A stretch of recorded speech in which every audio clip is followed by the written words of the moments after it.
Hi everybody, welcome back to part 3 of my 3-part series of the history of me as a transgender individual. I wanted to go over something about the series, this 3-part series that I have been doing, and I wanted to explain a little bit about some of the things going on with it, having to do with the difficulty that it has. It has been difficult for me because it's never fun to dig up a bunch of old stuff that's painful and that was difficult to go through. At the time, I have a lot of regret, over many of the mistakes that I made over my lifetime that I've outlined in these videos. And also, um, I made a lot of mistakes, and those mistakes hurt other people, and not just myself. And I realized that I was forced into the circumstances that surround that regret and those mistakes and that hurt to myself and others. That the circumstances, you know, uh, made it pretty much impossible for me to choose any other direction. Really, I didn't feel that I had any real choices uh, except to try to fit in and try to get along and do the best I could, and that's what I did. But it is difficult to go back through this stuff. Another real concern that I have about doing the series is I have always been a very honest person when it comes to everything in my life, except for my gender issues and at times my sexuality. And so that really gives me a credibility problem because, and the thing is that my integrity has been something that I have valued and treasured throughout my lifetime. I've always thought that integrity was important, despite not being able to be fully open with the people that I knew, or the people that are in my family, many of whom are watching the series. I have family members, I have children, maybe even grandchildren, and lifelong friends who are seeing the series, some of whom may feel a little disappointed that I didn't think I could open up to them in the past. And so that makes it hard for me too, because I still feel that integrity is very important. And now, in the way things are now, for me, I'm able to be open and honest about every area of my life and not have so many secrets, um, and not have to play a role that is not myself. But still in all, in some people's minds, I'm concerned that it may cause a credibility issue with some of the people that I know. But they'll just have to get over that because, and if they can't get over that, well, then so be it. That's their problem, not mine, because what I'm doing here is I'm being honest and fully honest, and before all of those that I know and those that I don't know, uh, and for the first time in my life, and it's one of the joys of being finally getting to a place where I can be honest about myself and who I am. That's what I want to move on to in the following videos after this series is my experiences as a transgender individual in transition and what that is like and the things that are involved with that.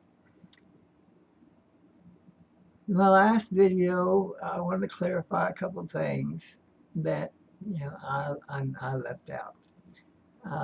Because I didn't follow my own notes, I make some cryptic notes on each of these videos. Because if I didn't, there's just so much I cover, trying to cover so quickly. The videos are running long, and it's because it's just so much. I'm leaving out a lot anyway. But there are certain things I don't want to leave out because I feel that they'd be a benefit to other transgender people. And I'm going to try to move along through this pretty quickly. You may notice that I'm speaking a little faster than I usually do. And it's because I don't want this to take forever and want to get through all this. So anyhow, in the last video, I talked about going to group home from my home, and that the counselors there saw that it would be not a good idea to send me to high school because I was too effeminate and I would be in danger. And I talked about how I was learning a little bit how to hide my femininity. But that's a contradiction. Well, it's a contradiction only because I wasn't that good at hiding it. I wasn't really, didn't have my heart in hiding it. Still very young at 14 when I started at the group home. And the other thing is that I didn't have a problem with the other residents at the group home because all of these kids came from similar situations as myself. They uh, they also, were different in various ways, and so you know, we just weren't very judgmental of one another. This was a group home of children from troubled homes, but this was not a group home of children with criminal histories. In fact, if you had a criminal background, you could not stay at the group homes where I stayed two different ones during my teen years. And then neither one of them could you stay there if you had a criminal background, which I did not, and neither did any of the kids.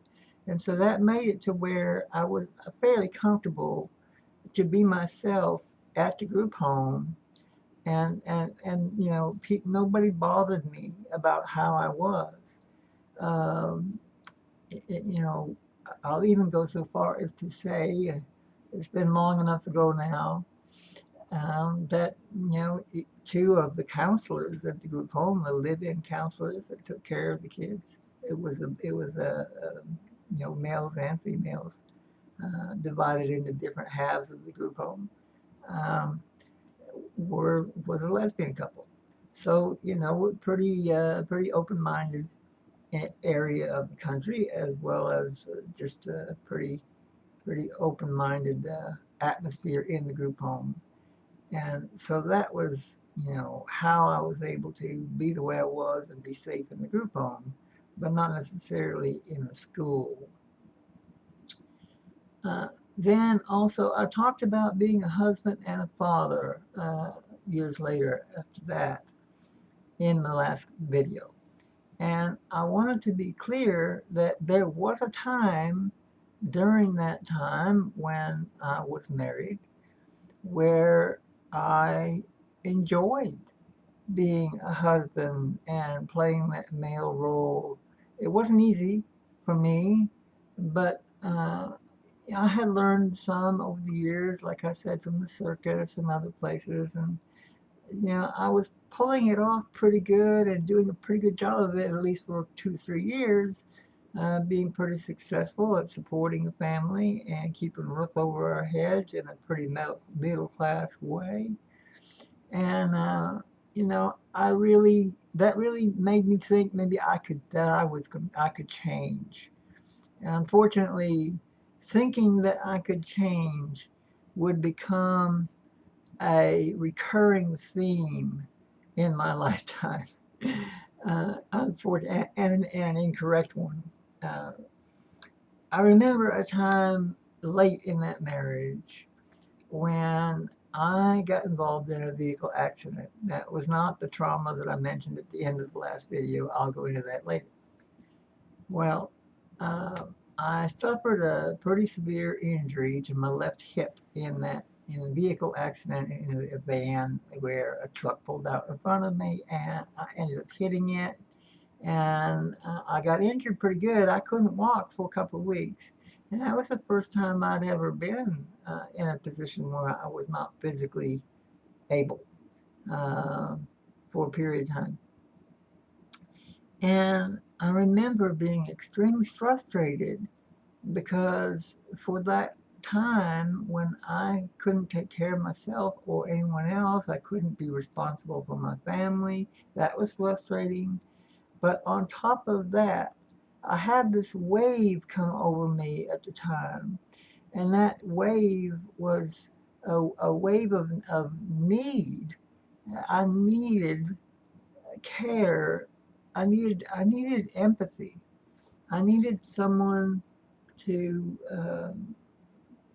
to take care of me in a emotionally take care of me. And it was because of my womanhood, which I had buried pretty good, but this injury brought it back to the surface.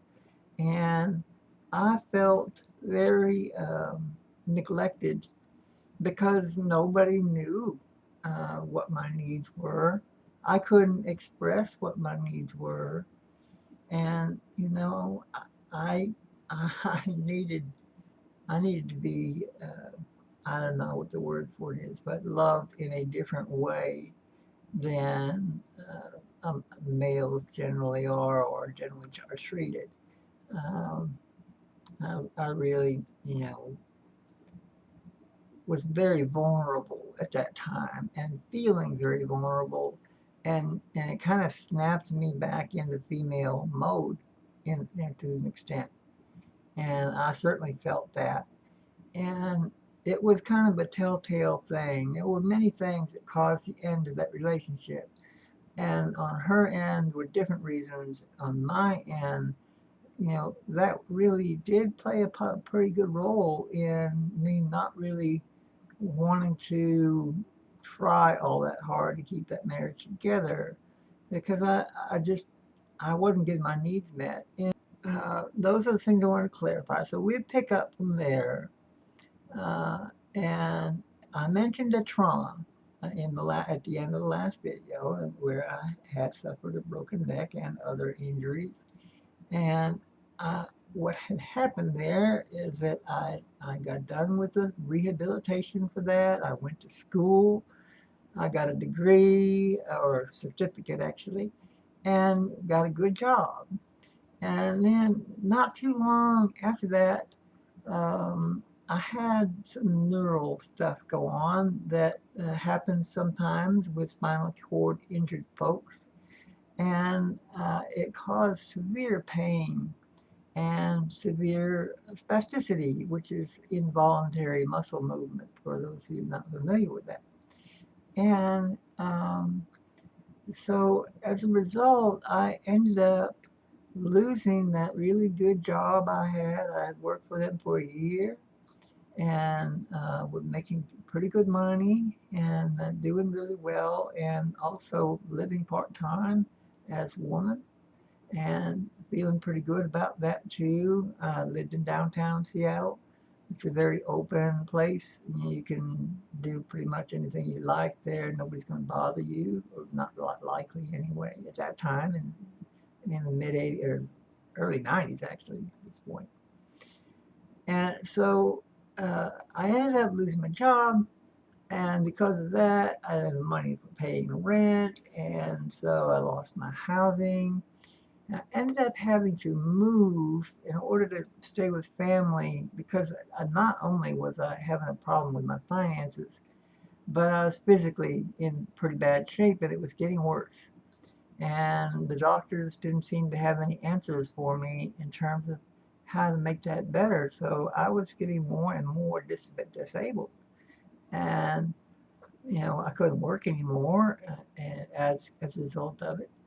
So I ended up moving to Texas, of all places, which is where I'm still living today, and to stay with my mom, who happened to be living down there, and offered me a place to stay. And at the time, I really felt like that was pretty much my only option. Well, okay, I come down to Texas, and those things about my disability that are getting worse continued to get worse and in a big way.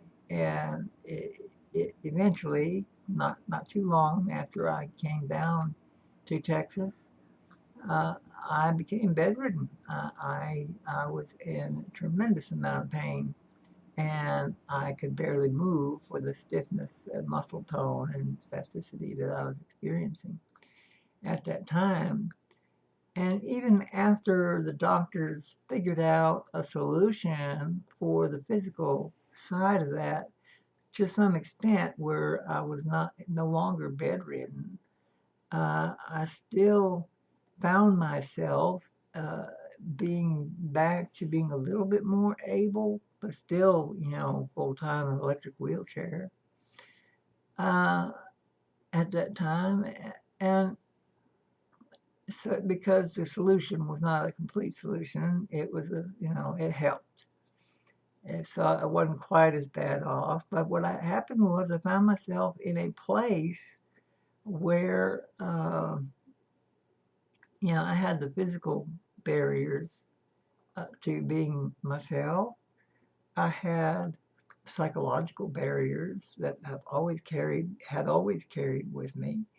And then also social barriers here in West Texas, which is not the most,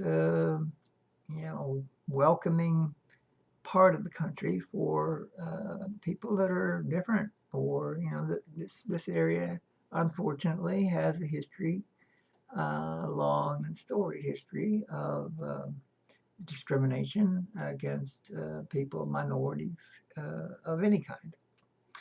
And so, as a result, I really was fearful and spent several years just not doing, what I wanted to do. So, uh, because I was afraid, of the society down here and possible harm as well as just social pressure, just making me feel uncomfortable about trying to be myself. So I tried to conform, and it was like 4 years from the time that I came to Texas, and trying to, thought maybe I could change once again, that recurring theme, and this ended up causing even more damage than the repression that I engaged in when I was younger, that I told you about in the last video. And that's because about 4 years after I came to Texas, I met another person and fell in love again. And here again, just like the time before, I'm thinking that I can change or this won't be a problem because it's been several years since I last tried to transition before my physical problems got in the way of that. And so I really thought that maybe, after all this time, and I really haven't had that real strong of an urge to express myself or my femininity. I've done a pretty good job of burying that and much of the memories that came with that I went over in the last video. And so I went ahead and got involved in a relationship again. And I tend to fall easy. There's some I've noticed about myself over my lifetime. And when I fall, I tend to fall hard. And that's what happened. And it was, instantaneous, pretty much like the last time and that I ended up married. And so I thought I could conform, I could change, and I could play that male part, and everything would be fine, and it wouldn't cause an issue in our relationship. Well, of course, and I did pretty good for 15 years. I managed to play the husband role and did so fairly successfully. Um, no one really had a clue. I had gotten good at hiding. Well, I was lying to myself, not just others. So it made it easier for me to not be open with the people around me because I wasn't being open with myself. At that point, I had really, buried my own needs and my own identity in order to protect myself in this atmosphere here in this area where I am, where there's so much social pressure to be a certain way and no other way, because it's downright dangerous to do anything else. So I really did feel unsafe to be myself down here, and that was really my major motivator for the denial and the repression that I engaged in, and thought I could get away with because I thought maybe I could change. Of course, that was ridiculous, but I didn't know that, and so um, I just wanted to be normal, and uh, about after that 15 years went by, um, I think it might have had partly to do with me starting to get a little bit older. I was right around 50 years old at the time. And this was 5 years ago when my past began to poke its head up. Uh, I started remembering the things that I had buried. And I think it was, my past coming back to haunt me to some extent. And I think probably because I was thinking to myself as I got a little older that you only get one go around in life, and that I wasn't getting any younger. And I think these are the reasons that uh, my gender issues started to come back to the fore in my mind. And at first, I was able to do little things to kind of make myself feel better because I was beginning to experience what's known as gender dysphoria, which is something I had felt before in my younger years and several different parts of my life. And it's just a discomfort with your gender, and you know it. And of course, I knew it. I knew my history. I had conveniently forgotten much of it, but it didn't take very long before it started coming back. And I started remembering all the things that I've been covering with y'all. So I started to become depressed and uh, very depressed. You know, at first, doing small things uh, to compensate or to make myself feel better about myself in terms of femininity were helpful. But uh, after a couple of years, uh, it started to get worse, and I started to become more aware, and I started to realize that it just wasn't going to work. I was not going to be able to keep up the facade any longer. And I really didn't care about my surroundings and that it might be dangerous and all these other things that were preventing, physical issues. And like, well, none of it mattered. And in fact, about a year ago, I got to a place where I was suicidal. Um, I didn't feel like if I couldn't be myself, then I didn't have a reason to continue to live, and I didn't want to.